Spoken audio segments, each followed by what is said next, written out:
राष्ट्रीय शैक्षिक अनुसंधान और प्रशिक्षण परिषद के केंद्रीय शैक्षिक प्रौद्योगिकी संस्थान द्वारा प्रस्तुत है ज्ञान विज्ञान और मनोरंजन से भरपूर ध्वनि कार्यक्रमों की श्रृंखला पुस्तक परिचय।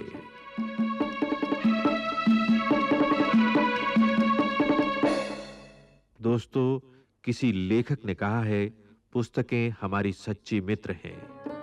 इसलिए पुस्तकों को पढ़ने का अर्थ है सच्चे मित्र बनाना। सच्चा मित्र वही जो सही मार्ग दिखलाए, सही ज्ञान दे। पुस्तकों के द्वारा सही ज्ञान और सही मार्ग दिखलाने के लिए हमने शुरू की है ये श्रृंखला पुस्तक परिचय। पुस्तक परिचय इस श्रृंखला के अंतर्गत हर कार्यक्रम में हम आपका परिचय कराएंगे एक बहुत ही रोचक, मनोरंजक और ज्ञानवर्धक पुस्तक से। इस कार्यक्रम में जिस पुस्तक का परिचय हम आपसे करवा रहे हैं, उस पुस्तक का नाम है चार्ल्स डार्विन की आत्मकथा।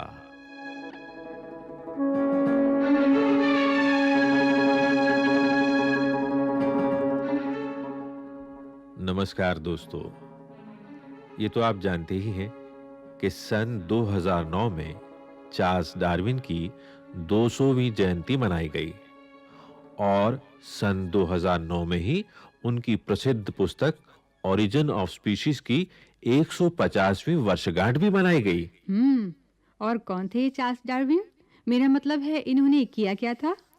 किया तो बहुत कुछ था, मगर संक्षेप में बता दूं कि ये वो चार्ल्स डार्विन हैं जिन्होंने पहली बार मानव के विकास के इतिहास को वैज्ञानिक रूप में प्रस्तुत किया। मतलब? यानी इवोल्यूशन की थ्योरी को इन्होंने ही पहली बार दुनिया के सामने रखा था।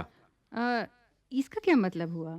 मतलब ये कि उन्होंने ये बताया कि कुछ प्रजातियां प्रकृति में समाप्त हो जाती हैं और कुछ बची रह जाती हैं। इसका कारण ये है कि जो सबसे अधिक फिट होता है और प्रकृति के अनुकूल ढल जाता है, वही बचता है। इसे उन्होंने कहा था survival of fittest in the struggle of existence.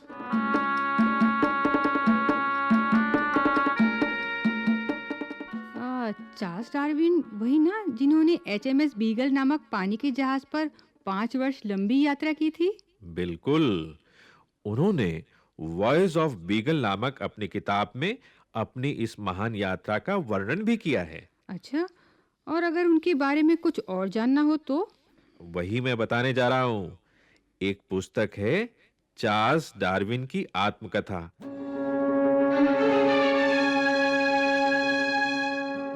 जो एनसीईआरटी ने प्रकाशित की है। क्या है इसमें? चार्ल्स डार्विन की आत्मकथा पुस्तक में 2 अन्य पुस्तकों का भी समावेश है। पहली पुस्तक चार्ल्स डार्विन की आत्मकथा चार्ल्स डार्विन ने लिखी थी और बाद में कुछ अंश उनके पुत्र फ्रांसिस डार्विन ने अपने पिता के बारे में लिखे हैं। और अंत में चार्ल्स डार्विन के कुछ पत्र, यानी विशेष पत्र हैं जो उन्होंने महत्वपूर्ण लोगों को लिखे थे। फिर तो इस पुस्तक से उनके जीवन के अनजान पहलुओं को जानने का मौका मिलता होगा। हाँ, देखो, ये पुस्तक है यहाँ पर। चार्ल्स डार्विन कहते हैं, मैंने अपने बारे में जो कुछ लिखा है वो इस तरह लिखा है जैसे मैं नहीं बल्कि परलोक में मेरी आत्मा मेरे जीवन और मेरे कृत्यों को पलट कर देख रही हो और फिर लिख रही हो। लगता है चार्ल्स डार्विन की आत्मकथा पढ़ने में बहुत मजेदार होगी। इसमें क्या शक है, बिल्कुल। वैसे कब लिखी उन्होंने ये उन्होंने लिखी, यहाँ लिखा है, हाँ, ये उन्होंने लिखी 3 अगस्त 1876 से। उन्होंने प्रतिदिन 1 घंटा लेखन किया। अब भूमिका में उनके पुत्र कहते हैं, ये संस्मरण उन्होंने अपने घर परिवार और अपने बच्चों के लिए लिखे थे। उनके मन में कतई ये विचार नहीं था कि कभी इन्हें प्रकाशित भी किया जाएगा। अच्छा, इसका मतलब ये हुआ कि अपनी समुद्री जहाज की यात्रा के दौरान चार्ल्स डार्विन ने जो अपने संस्मरण लिखे, वही बाद में प्रकाशित किए गए इस पुस्तक के रूप में। बिल्कुल ठीक समझा तुमने। इस पुस्तक का हिंदी अनुवाद किया है सूरज प्रकाश और केपी तिवारी ने। उन्होंने अपनी आत्मकथा में अपने बचपन के बारे में भी कुछ लिखा है क्या? हाँ, बिल्कुल। चार्ल्स डार्विन ने 8 वर्ष की आयु के संस्मरण से अपनी बात शुरू की है। जैसे नई-नई चीजें सीखने में, कविता में, विज्ञान में उन्हें बहुत मजा आता था। अच्छा। प्रकृति से उन्हें बहुत प्यार था। कीट यानी इंसेक्ट्स बटोरने में उन्हें बहुत ही मजा आता था। देखो ना, ये यहाँ पेज 7 पर वे क्या लिखते हैं? वे लिखते हैं, मरे हुए कीट बटोरना मैंने इसलिए तय किया क्योंकि मेरी बहन ने बताया था कि महज संग्रह के लिए कीटों को मारना ठीक नहीं है। बहुत अच्छे बच्चे थे वो। हाँ, यही नहीं, बड़े होकर भी वे कीटों के संग्रह के लिए नए-नए तरीके खोजते थे। उन्होंने एक मजदूर रखा जो कूड़ा कचरा बटोर कर लाता था, और जानती हो, उसी कूड़े कचरे से उन्हें दुर्लभ प्रजाति के कीट पतंग मिल जाते थे। अच्छा, कहाँ लिखा है ये? ये देखो, ये यहाँ पेज नंबर 21 में यहाँ ये लिखा है उन्होंने। अरे हाँ, यहाँ तो चित्र भी बना है। ये क्या कर रहे हैं? यहाँ कुछ मुंह में डाल रहे हैं? हाँ, मैं बताता हूँ इसके बारे में। हुआ यूं कि एक बार उन्हें 2 दुर्लभ कीट दिखाई दिए। तभी तीसरा भी दिख गया। तीनों को पकड़ने के लिए उन्होंने एक कीट को मुंह में रख लिया, 2 को हाथों में पकड़ लिया। वो आगे कहते हैं, दुर्भाग्यवश उस कीट में से कोई तीखा तरल पदार्थ निकला जिससे मेरी जीभ जल गई और मैं थू-थू कर उठा। कीट मुंह से बाहर गिरा और साथ ही तीसरा कीट भी हाथ ना आया। ये चित्र उसी घटना का है। कीट पतंगों में इतनी रुचि थी, तभी वे विज्ञान का इतना अधिक अध्ययन कर सके। ये बात बिल्कुल ठीक कही। पर एक रोचक बात बताऊं? ये देखो, यहाँ लिखा है कि प्राणी विज्ञान के उन्होंने इतने नीरस भाषण सुने कि उन्हें लगा कि हाँ, ये लिखा है, मैं ताजिंदगी भूविज्ञान पर कोई किताब पढ़ने का प्रयास न करूं या फिर विज्ञान का अध्ययन ही ना करूं। ये मालूम है उन्होंने क्यों सोचा? क्योंकि प्राणी विज्ञान के जो भाषण थे वो बहुत ही नीरस थे उनके लिए। पर विज्ञान में उनकी रुचि देखकर सबको लगता तो होगा कि वो कोई बहुत बड़े जीव वैज्ञानिक बनेंगे। अरे नहीं, चार्ल्स डार्विन की आत्मकथा के पेज नंबर ये 10 में वो बताते हैं कि उन्हें उनके पिताजी डॉक्टर बनाना चाहते थे, मगर क्या? मगर ये कि एडिनबरा में 2 बार ऑपरेशन थिएटर गए और बहुत ही दर्दनाक ढंग से किए जा रहे 2 ऑपरेशन भी देखे। वो कहते हैं कि ऑपरेशन पूरा होने से पहले ही मैं बाहर निकल आया। इसके बाद मैं कभी भी ऑपरेशन कक्ष में गया ही नहीं। मैं यहाँ ये भी बताना चाहता हूँ कि उन दिनों क्लोरोफॉर्म का इस्तेमाल ऑपरेशन के दौरान किया ही नहीं जाता था, और यही कारण था कि ऑपरेशन बहुत ही दर्दनाक होता था, और उस दर्दनाक ऑपरेशन को देखकर उन्होंने ये विचार त्याग दिया कि वो डॉक्टर बनेंगे। ओहो, इसलिए वे डॉक्टर नहीं बने। लेकिन फिर भी उनकी विज्ञान में रुचि कम नहीं हुई। हाँ, ये बात तो है।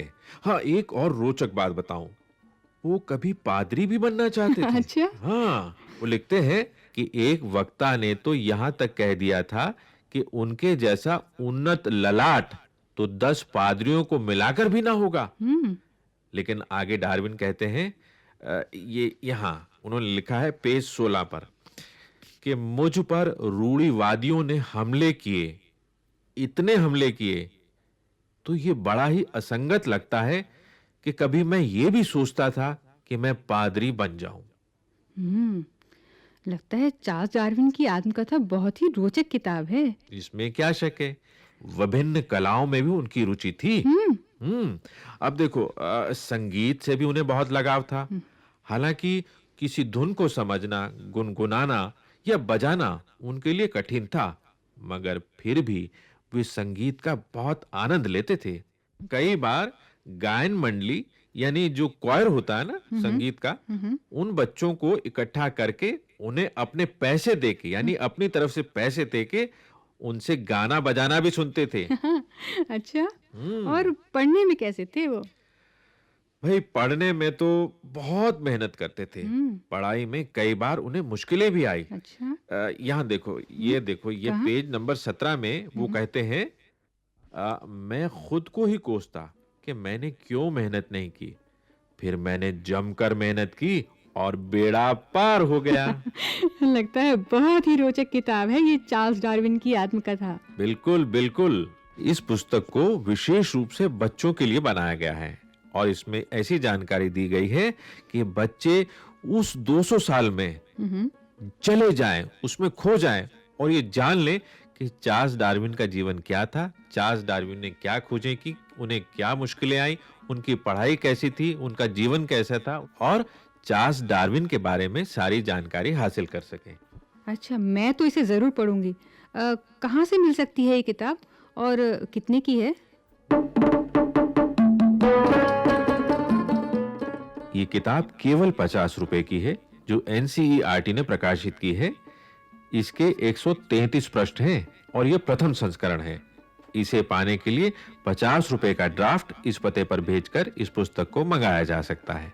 पता है अध्यक्ष प्रकाशन विभाग, राष्ट्रीय शैक्षिक अनुसंधान और प्रशिक्षण परिषद, श्री अरविंद मार्ग, नई दिल्ली 110016।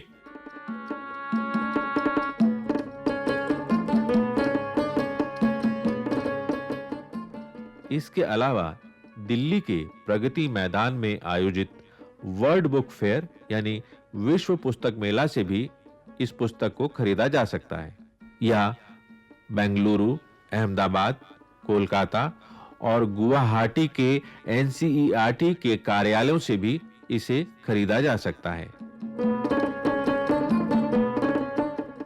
दोस्तों, आप भी यदि चार्ल्स डार्विन की आत्मकथा पढ़ना चाहते हैं या कुछ अन्य जानकारी पाना चाहते हैं या पुस्तकों का कैटलॉग प्राप्त करना चाहते हैं तो इस फोन नंबर पर हमसे संपर्क कर सकते हैं। फोन नंबर है 01126562708।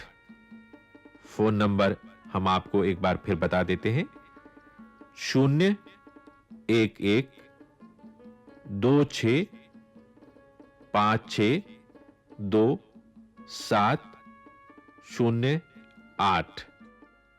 साथियों, पढ़ना ना भूलें। पुस्तक चार्ल्स डार्विन की आत्मकथा।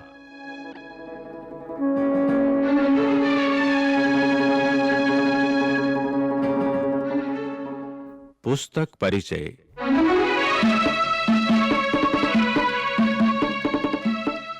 इस श्रृंखला के अंतर्गत अभी आप सुन रहे थे ये कार्यक्रम।